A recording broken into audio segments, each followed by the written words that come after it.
Welcome, everyone, to Talking Textiles. I'm Jeff Sponseller, and I'm a member of ATA. I'm also the new business development manager at Miller Weldmaster Corp., and I've been a member of ATA for over 25 years. The goal of this podcast is to get to know the wide variety of positions and markets that make the advanced textiles world turn. We'll be talking to professionals in different roles throughout the series to help inspire the next generation of textile professionals and anyone interested in learning about the journey in the world of textiles. ATA offers advanced textiles content throughout the year, including the upcoming Advanced Textiles Show taking place September 24th through 26th in the home of Disneyland, Anaheim, California. Please visit textiles.org/events to learn more. On today's episode, Expo Education Preview, we are speaking with Erin Parker Tillery, Graduate Research Assistant, North Carolina State University, Bruce Danziger, Principal at Danziger Engineering Collaborative Incorporated, and Apurba Banerjee, Textile Research Scientist of Innovation at Standard Textile. They will discuss their Expo Education speaker sessions. And now let's talk textiles.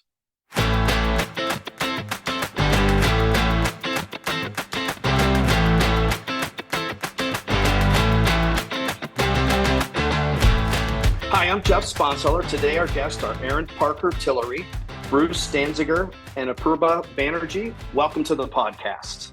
Thanks for having us. Yeah. Let's start out with who you are and the company you represent. And if you talk a little bit about your session and explain what it is about and why the people should attend. And we'll start with Erin from beautiful Raleigh, North Carolina. Of course. So my name is Erin Tillery. I'm a current graduate student at NC State University studying textile technology management. And my talk at ATA this year is about technology transfer in the textile industry. And I believe my description of my talk really focuses on the academic parts of technology transfer, but I want to ensure people that this talk is going to be for everyone, and I'm even going to broaden it out a little bit beyond just the description, so that if you're an industry member or maybe you work in the government sector, this talk really is going to have something for you to kind of explain the technology transfer process and what might be unique about it to the textile industry, and then how you can be involved with that process and ultimately help your business, or if you are an academic, have your inventions be known.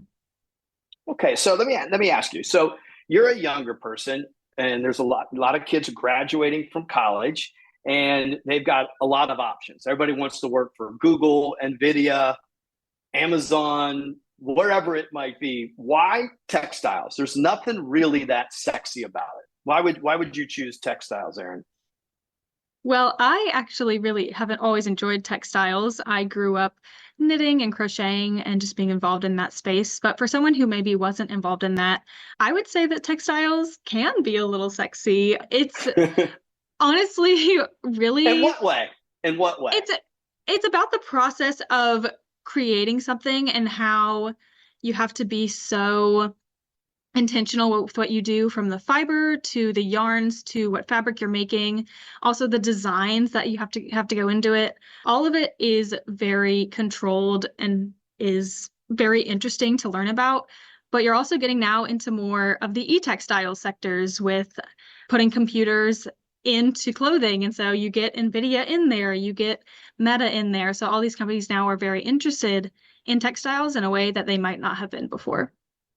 Do you feel, Erin, like we all put on textiles, thank God, every day, right? We don't even think twice about it. Like, how were these jeans made? How was this shirt made? Why is my shirt stretchy? Why does it keep me warm? Why does it? You think we just take it for granted sometimes? I think some people can. I do see with my generation more them thinking about where their clothes come from, maybe a little bit more than previous generations, with the more criticism that's coming with fast fashion and things now. People are more interested in buying things that are made to last and that are going to be durable. So I think there is the trend going towards more consciousness in textiles about what we put on our body. Interesting. Okay. Apurba, you want to tell us a little bit about your session and what you're going to talk about at the ATA show? Absolutely. I'm going to be, so let me introduce myself first. My name is Apurba Banerjee. I am with Standard Textile and I work for their research and development division. I'm going to be talking a little bit that is something not science related, which is definitely new for me, but it comes from my own personal experience and perspective. It's going to be talking about young professionals in the textile industry and how working in the textile industry has changed in the post-pandemic era and how companies in textile industry can better retain, recruit young professionals. I understand that there have been a lot of changes. There's been the great resignation. There's been the quiet quitting. So I've seen through my own experience how different companies have really balanced remote work, hybrid work with perks and different professional development opportunities. So I'm hoping to really lay that out for companies that are interested in learning how to be better in that area. Apurba, I know just being in the industry a while, it seems like, let's say, the textile experts seem to be, they went to Clemson or Elon or NC State. Where did you go to school, and where are some of the other universities that specialize in textiles around the country that maybe a lot of us don't know about? Yeah, I went to University of Georgia, very great college. Again, a hidden gem. I think our program really attracted a mix of textile designers, chemists, somebody who was interested in doing interdisciplinary research. My research was in biodegradable plastics, so not traditional textiles. So a really good program. I know that Michigan State, or was it Drexel University? There are some more universities that really do focus on textiles as well. Cornell has been a good, strong university that has a textile industry or textile program. So absolutely doing your research and making sure to talk to some alumni about the program has always been kind of my go-to mode. Like, how have you liked the program and what would you recommend if I wanted to join the program? Have you noticed I'm going to use, instead of using the word old, I'm going to use the word experience because I think it's a little softer. There's a lot of experienced people in our industry. And I personally have two of my three kids are in the textile industry working, and they have found that the uproads is quite open to them. There's a lot of space for them to grow because of our more experienced population in our industry. Have you found the same thing?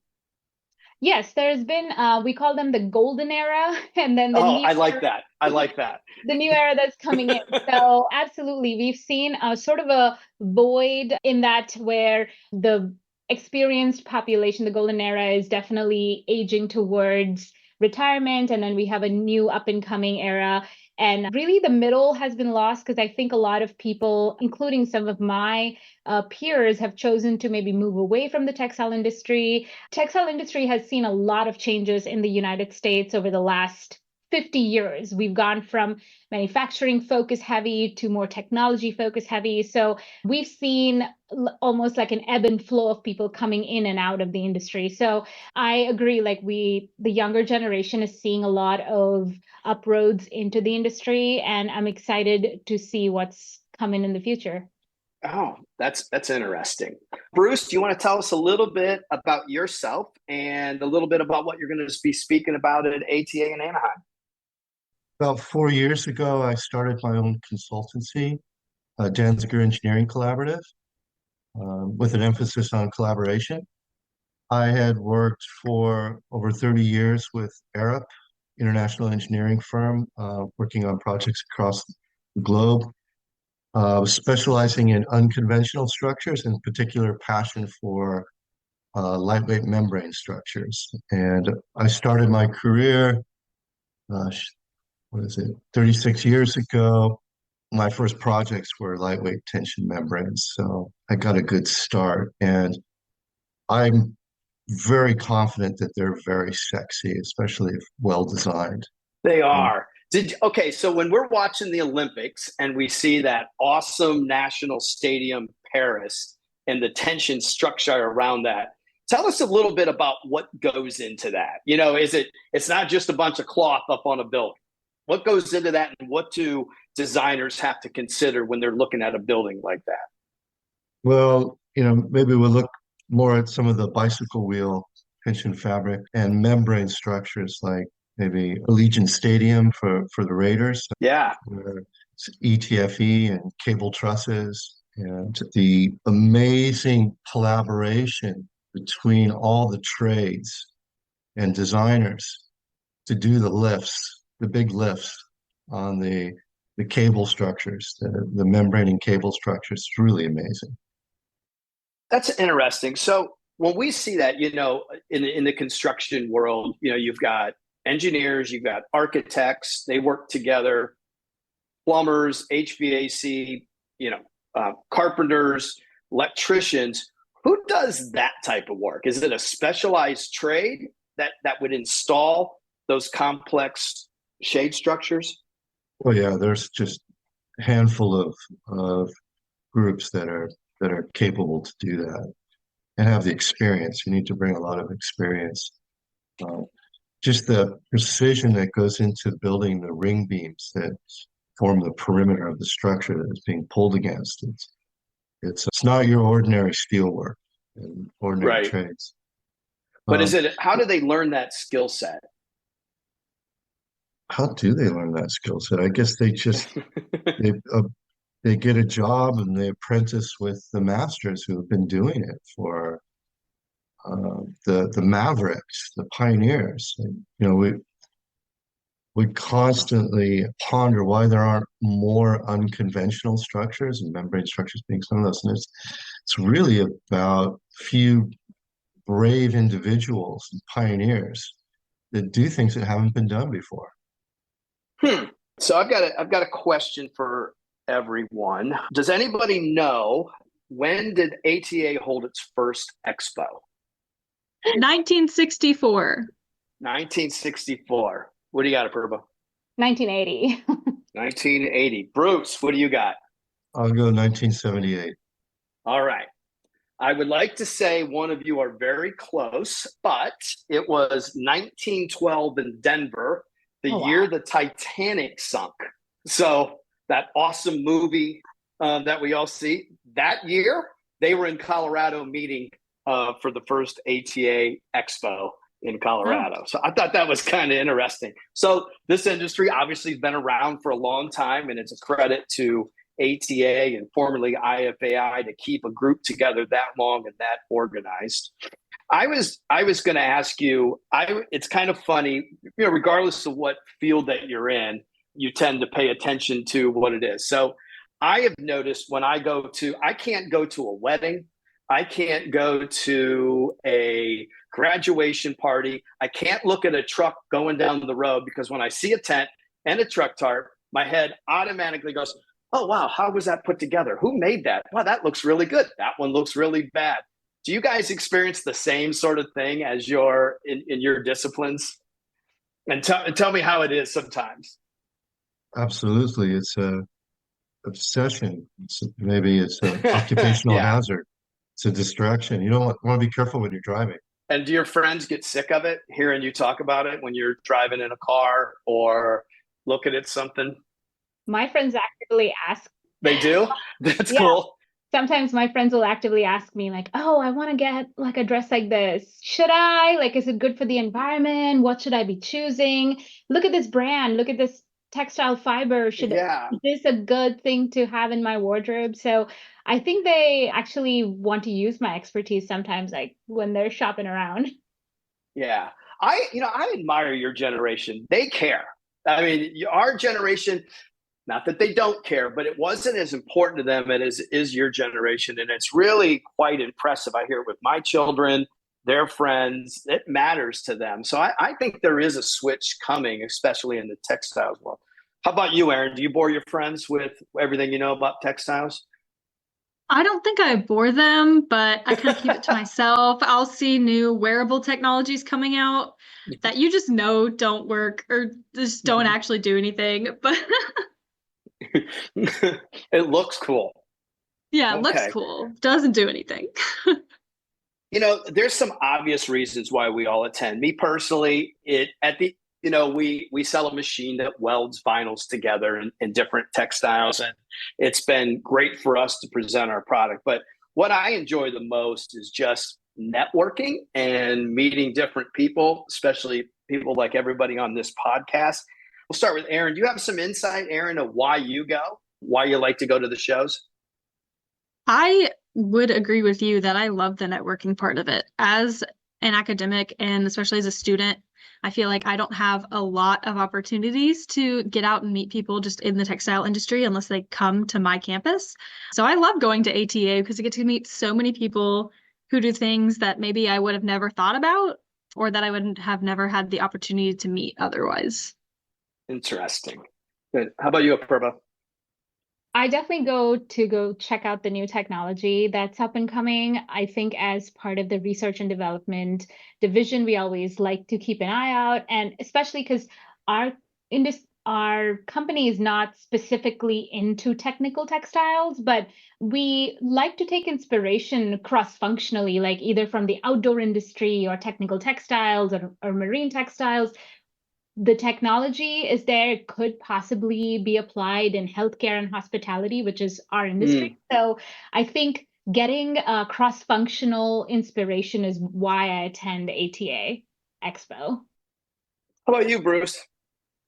I really enjoy the networking and the floor, visiting and seeing a lot of the new products and the buzz. But as an engineer, I'm really into the technical presentations and talking with some of the best minds in the industry about technical membrane structure design.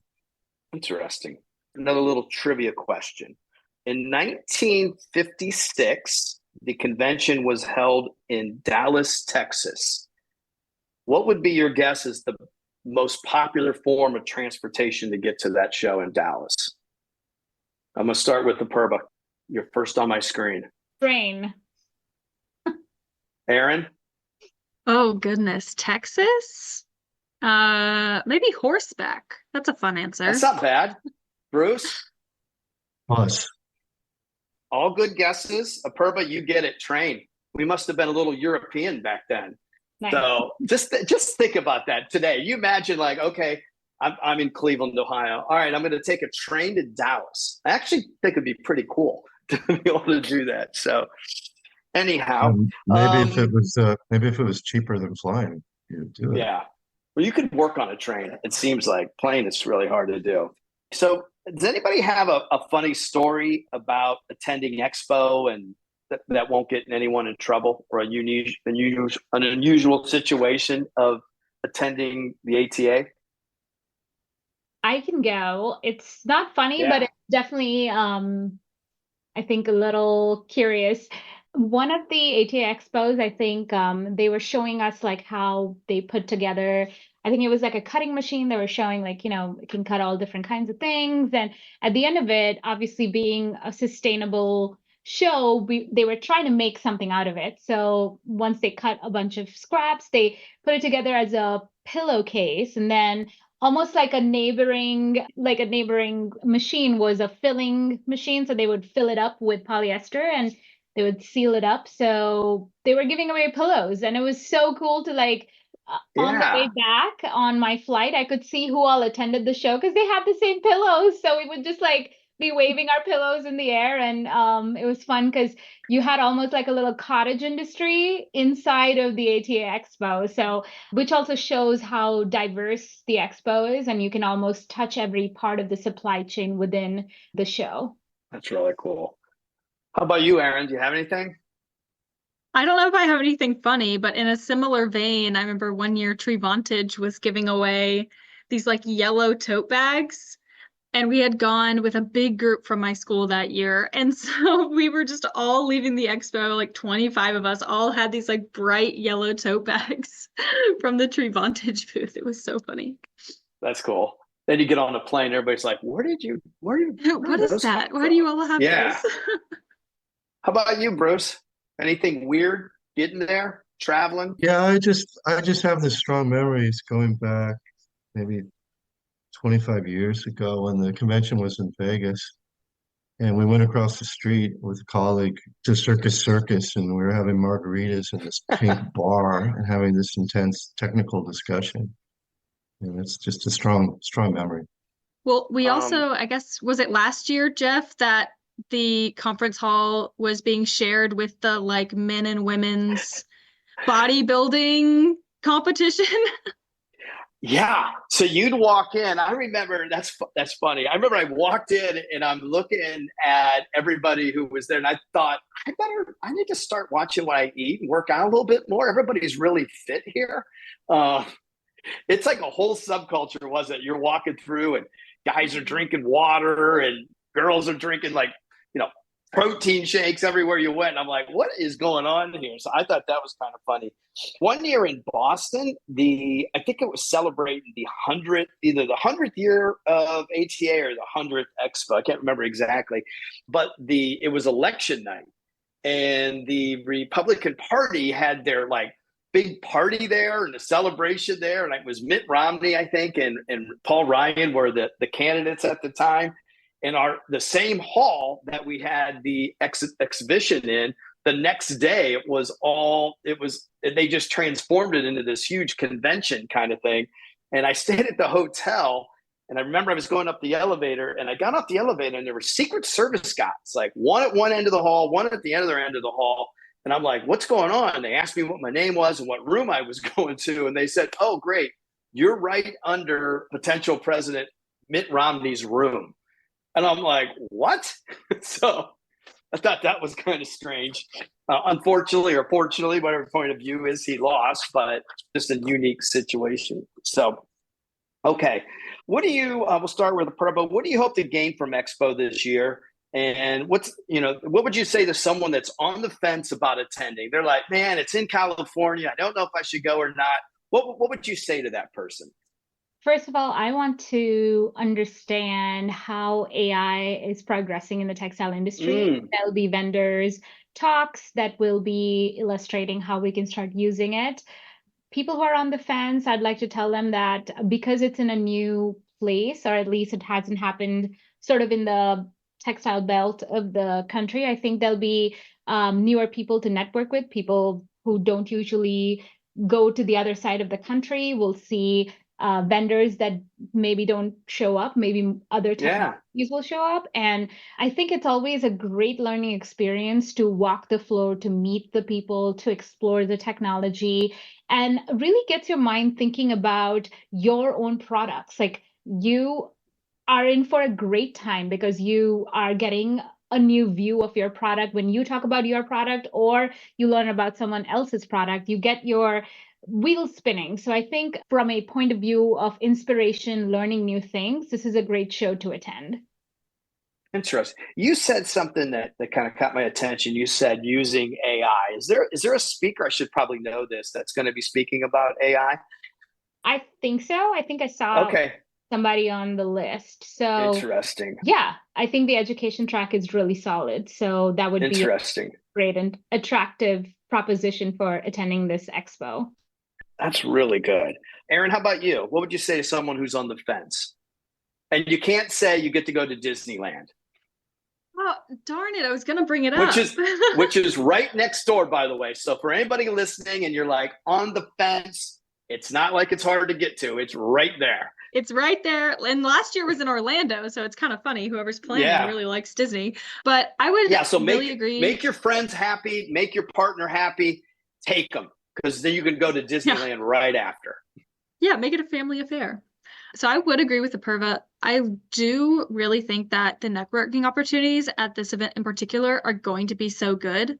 I've especially talked to people before at ATA who say they only come like every other year because it is usually on the East Coast. But I'm excited that being on the West Coast, we're probably going to get some more individuals who probably don't come that often. So I'm just very excited to see who's going to be there and be able to talk to everyone. Yeah, me too. And we're gonna have 367 individual exhibitors there. So anybody who's listening out there, you're kind of on the fence and you're thinking, man, California is a long trek. You are going to Southern California, by the way. The weather is not too bad at all. There's a lot of things around the show, but we're going to have a lot of exhibitors, an awesome education scenario, and a lot of networking opportunities. I think we're going to have a big party at the House of Blues, so it's going to be great. So yeah, I can't wait. Bruce, how about you? What would you say to somebody who's on the fence? Well, I would definitely plug my talks and the opportunity for us to have a collective dialogue. I'm giving two presentations. The first is on sustainability and actually carbon accounting for membrane structures. And I'm going to talk about how I convene an international group of experts, and we're establishing through a generous grant from the Nomura Foundation, establishing a commitment website for sustainability and reducing the embodied carbon of membrane structures. The second talk I'm going to give is on cooling centers, using large-scale membrane structures for cooling centers. It's just a natural thing to do. We have another generous grant from the Nomura Foundation to design and maybe even construct some of these cooling centers. And we're also looking at applying flexible PV, photovoltaic, using some really current technology, applying that to membranes to power the cooling centers. And well, there's so much more. I'm not going to give the presentation right now, but Yeah. actually, it's just an example of not just my presentations, but the other presentations, is when you're collectively in a room and there's the discussion around a technical topic, the whole group brings it forward and you really make connections and it inspires you to go out and innovate. I love it. I love it. We have so much innovation in our industry, but it feels like it's time to go to the next level. You know, I've gone to travel to Europe a lot, look at some of the things they have there. United States feels like we're a step or two behind when it comes into textiles and the application of those. And I sense us closing that gap. So that's really great. Well, with that, I am going to conclude our podcast today. I want to thank everybody, Apurba, Erin, and Bruce, for joining us. I really got a lot out of it. And if to everybody listening on your podcast, if you're driving down the road right now and you're on the fence, this will be my 25th show. And I am telling you, this is one of the biggest ones I'm most excited for in a long time. So it's going to be great. Think about heading out there, and I hope to meet you. And I hope to meet our attendees in this podcast as well. So thanks to everybody, and we're going to sign off. Thank you. Thank you for having us. Thank you. Thank you for joining us for this episode of ATA Talking Textiles. ATA is a not-for-profit association representing the international specialty fabrics marketplace. Learn more about the events, workshops, and webinars ATA hosts throughout the year at textiles.org/events.